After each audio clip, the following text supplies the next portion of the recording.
سورة البروج. بسم الله الرحمن الرحيم. Ní orúkọ Allah, ọba àjọkẹ́ ayé, àṣàkẹ́ ọ̀run. والسماء ذات البروج. Mo fi sánmọ̀ tó ní ibùsọ̀ tó ń di àwọn ìràwọ̀ ńláńlá mú búra. واليوم الموعود. Mo fi ọjọ́ tí wọ́n ṣe ládéhùn búra. وشاهد ومشهود. Mo fi olùjẹ́rìí àti ohun tí wọ́n ń jẹ́rìí sí búra. قتل أصحاب الأخدود. Wọ́n ti ṣẹ́bi lé àwọn ìjọ oníkòtò. النار ذات الوقود. Iná tí wọ́n kò. إذ هم عليها قعود. Nígbà tí wọ́n jókòó síbẹ̀. وهم على ما يفعلون بالمؤمنين شهود. Wọ́n sì ń wo ohun tí wọ́n ń ṣe fún àwọn olùgbàgbọ́ òdodo.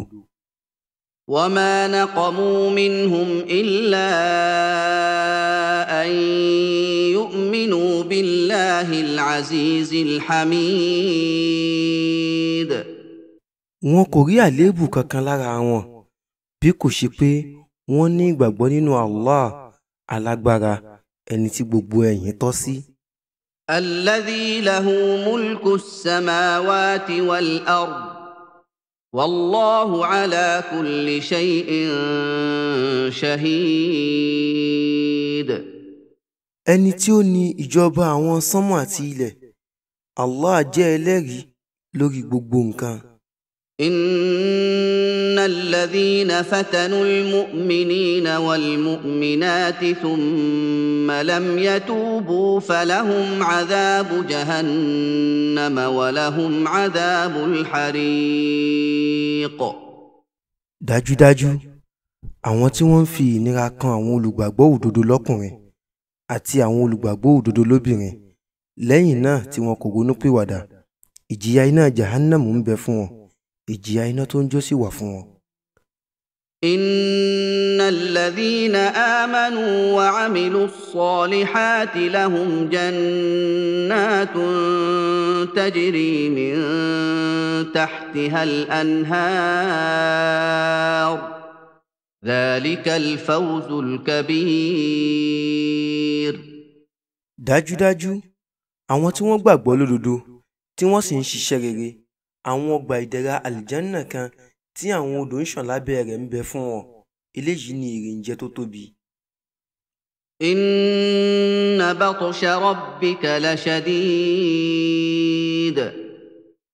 Dájúdájú, ìgbámú Olúwa rẹ̀ le koko. إنه هو يبدئ ويعيد. Dájúdájú, òun ni ó ń bẹ̀rẹ̀ ìṣẹ̀dá tí ó sì ń dá ẹ̀dá padà. وهو الغفور الودود. Ó jẹ́ aláforíjì, olólùfẹ́. ذو العرش المجيد. Ẹni tí ó ní àga ọlá, ológo. فعال لما يريد. Ẹni tí ó máa ń ṣe ohun tí ó bá fẹ́. هل أتاك حديث الجنود. Ǹjẹ́ ọ̀rọ̀ àwọn ọmọ ogun ti dé wá bá ọ? فرعون وثمود. Ti ìjọ Fìràáù àti ìjọ Thamud. بل الذين كفروا في تكذيب. Síbẹ̀síbẹ̀, àwọn aláìgbàgbọ́ ṣì ń pe òdodo ní irọ́. والله من ورائهم محيط. Allah sì yí wọn ká láti ẹ̀yìn wọn. بل هو قرآن مجيد. Ṣùgbọ́n ṣá, ó jẹ́ Al-Qur'an alápọ̀nlé. في لوح